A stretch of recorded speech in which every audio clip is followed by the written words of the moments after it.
आप एक third world war के अंदर एंटर हो चुकी है दुनिया। और अमेरिकन लॉबी के दबाव की सूरत हाल ये है कि कंटेनमेंट ऑफ चाइना के अंदर उन्होंने चाइना को इंडिया से नहीं लड़ाना, इंडिया को पाकिस्तान से लड़ाना है, जिसका नज़र आता है मुझे कि अगले विद इन 1-2 मंथ्स के अंदर हो जाएगी। और ख़बर कुछ यूँ है कि इंडिया सियाचिन पर वहाँ पर मौजूद तैनात फौजियों को satellite based internet access provide कर दी गई है। ये एक बड़ी खबर है के लिए, पाकिस्तान के लिए और चाइना के लिए। आप पाकिस्तान के अवाइस कोड अवाम को आप कहत में मारना चाहते हैं, फूक में मार। हमने कसूर क्या किया यार तुम्हारा? हमने क्या कसूर किया पाकिस्तानी के अवाम ने? इंडिया को एक बहुत मैच्योर पावर की तरह देखा जाता है, इसीलिए कोई वेस्टर्न पावर इंडिया के इन पूरे एक्टिविटीज में ज्यादा इशू नहीं करते। और एक चीज आप समझ लीजिए कि अकेली एक कंट्री है जिसके साथ चाइनीज का एक मिलिट्री कन्फ्रंटेशन हुआ है, जिसने डेड बॉडीज वापस चाइनीज को लौटाई हैं, तो वो सिर्फ इंडिया है। कि देखें, एक तरफ जहां वहां पर हुकूमत उनकी जो है वो इतनी सहूलतें फराहम कर रही है अपने ऐसे दी हाईएस्ट बैटलफील्ड जिसको कहा जा रहा है, 19,000 से ऊपर को इतनी ज़्यादा उसका जो एल्टीट्यूड बताया जा रहा है। वहीं पर हम ये देख रहे हैं कि जो हमारे फौजी जवान हैं वो फंसे हुए हैं सैलाब के से लोगों को निकालने में। यार ये आप, दिस इज अ जोक, ये मुल्क के साथ एक जोक हो रहा है। क्योंकि देखिए बार बार आपको खुदा की तरफ से इशारे मिल रहे हैं और आपकी डायरेक्शन जो है वो बिल्कुल अफगानिस्तान है, आपकी डायरेक्शन और कुछ नहीं है। या अल्लाह, हम बेबस है, हमारी हुकूमत बेबस है, हमारे पास वसाइल कोई नहीं है।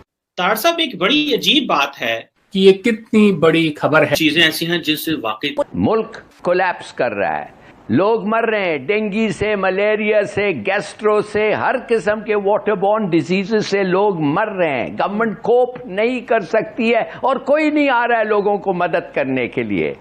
कि आप जिनके प्यारे मर गए, जिनके बच्चे भूख से बिलक रहे हैं, जिनकी माएँ जो है, जो अनिका ने बताया डेंगू के मच्छर का शिकार हो गई है ना, मैं आमिर ज़िया, खुदा की कसम मैं उनको देख के आया हूं, उनकी आंखों में नफरत है और ये शिद्दत उबल रही है। अगर अभी भी इनको ये खेलने से अपने बाज ना आए तो हमें फिक्र है कि हमें क्या होगा, इतने अनपॉपुलर हम हो गए हैं। माफ करिए, ये जो डेवलपमेंट हुआ है फ्लड के बाद, मैं कहता हूं इट्स ऑन अ पार जो ईस्ट पाकिस्तान के साथ हुआ था। देखिए, अगर तो पाकिस्तान ने आगे जाके एक बेहतर सूरत हाल में आना है और पाकिस्तान में कुछ होशमंद लोग जो हैं वो पाकिस्तान के हेल्म ऑफ अफेयर्स पे हैं, तो फिर इलेक्शन के अलावा कोई हल नहीं है। दुनिया में जहां कहीं भी इस तरह के क्राइसिस आता है तो एक पॉपुलर लीडर की जरूरत होती है। आप एक थर्ड वर्ल्ड वॉर के अंदर एंटर हो चुकी है दुनिया। पोलराइजेशन इतनी ज़्यादा हो चुकी है कि लोग अपने धड़े के लोग इकट्ठे करते जा रहे हैं। एक तरफ बाइडन निकला हुआ है, दूसरी तरफ पुतिन निकला हुआ है, अपने अपने मुल्कों को साथ मिलाए जा रहे हैं। पाकिस्तान पे सबको पता है कि अमेरिकन लॉबीज का दबाव था जिसकी वजह से सारा कुछ हुआ और ये रिजीम चेंज क्यों हुई। और अमेरिकन लॉबी के दबाव की सूरत हाल ये है कि कंटेनमेंट ऑफ चाइना के अंदर उन्होंने चाइना को इंडिया से नहीं लड़ाना, इंडिया को पाकिस्तान से लड़ाना है। और अगर खुदा न खास्ता आप एक जंग जो है जिसका नज़र आता है मुझे कि अगले विद इन 1-2 मंथ्स के अंदर हो जाएगी, उसमें अगर आपके पास पॉपुलर लीडर ना हुआ तो फिर जंगें नहीं जीता करती। चर्चिल ने सेकंड वर्ल्ड वॉर जीती थी, किस लिए जीती थी? वो एक पॉपुलर लीडर था। पाकिस्तान को पॉपुलर लीडर की जरूरत है। आपको ऐसे लंदे की जरूरत है कि जो बंदा फैसले ले सके, जिस पे इत्मीनान हो। एक आदमी 3 महीने टेलीथॉन में 14 अरब इकट्ठा करता है, आपको 14 रुपए को नहीं देता। आपके वज़ीर-ए-आज़म फंड की सूरत हाल है कि लोग उसको देखना पसंद नहीं करते। तो इसका मतलब यह है कि कुछ तो यार खुदा का खौफ करो इस मुल्क के साथ, तो कुछ तो करो यार, किसी ना किसी जगह कंसर्न पहुंचो। आपको इलेक्शन के अलावा कोई रास्ता नहीं मिलेगा। और एक बात याद रखें, आप एक माशी क्राइसिस में आ रहे हैं, आपका बॉन्ड जो है दुनिया में 50% के ऊपर बिक रहा है। आपकी सूरत हाल यह है कि आप कहते थे IMF आ गया, आपका डॉलर फिर बढ़ रहा है। आप किस जगह पे? आटा लोगों को मिल नहीं रहा। हमने आज से 4 महीने पहले कहा था कि आटे का क्राइसिस आ रहा है, क्योंकि आपने हालत यह है कि आपने आटा बेच के और यूक्रेन से आपने खरीदना था। आप यूक्रेन से गंदम खरीद जाएंगे। अमेरिका का अच्छा, कान पकड़ के उतार दूंगा नीचे, खबरदार, यूक्रेन से तुमने गंदम खरीदी, उधर मत जाना। आपसे तो इंडिया बेहतर है, खुदा जिसका नाम लेना हम पसंद नहीं करते, कि उसने अमेरिका को कहा मैं क्वाड में शामिल हूं लेकिन मैं रूस से तेल भी खरीदूंगा। आप कमाल करते हैं। आप पाकिस्तान के अवाइस कोड अवाम को आप कहत में मारना चाहते हैं, फूक में मार। हमने कसूर क्या किया यार तुम्हारा? हमने क्या कसूर किया पाकिस्तानी के अवाम ने? शैये के ढेरे बनाए हुए हैं पाकिस्तान को तुम लोगों ने। सही सही, लेकिन जफर इलाही साहब वो तो कहते हैं कि इमरान खान साहब की 4 साल की नाअहलियत की कीमत जो है वो पाकिस्तानी अवाम चुका रहे हैं।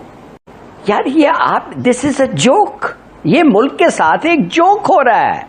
हमारे को कोई प्रॉब्लम नहीं आती, हमें कोई वेस्टर्न पावर या कोई और नहीं कहते कि एक तरफ तो आपने हमारे साथ में यहाँ पे आपने अलाई कर रखा और उधर आप वहां पे मिलिट्री एक्सरसाइज कर रहे हैं रशियन चाइना के साथ में। इंडिया को एक बहुत मैच्योर पावर की तरह देखा जाता है, इसीलिए कोई वेस्टर्न पावर इंडिया के इन पूरी एक्टिविटीज में ज्यादा इशू नहीं करते हैं।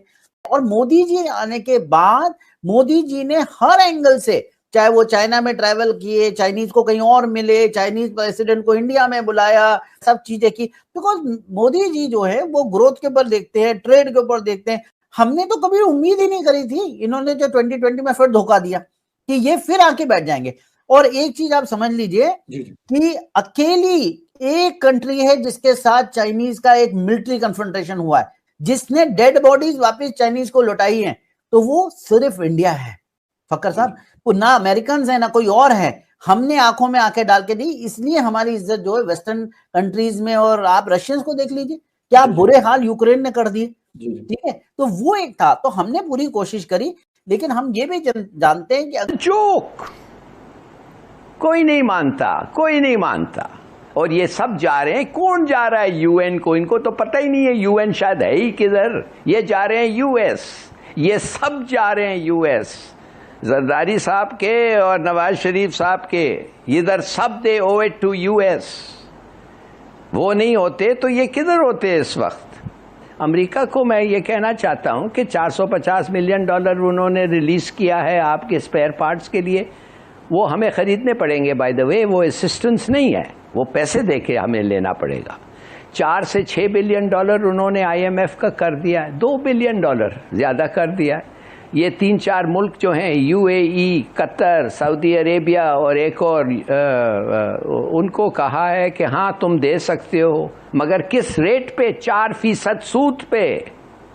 4% सूद इंटरनेशनल टर्म्स में कमर्शियल लोन होता है, बहुत ही हाई रेट ऑफ इंटरेस्ट है। और हमारा सबसे बेहतरीन दोस्त जो हमें $3 बिलियन दे रहा है, वो 4% सूद ले रहा है जी।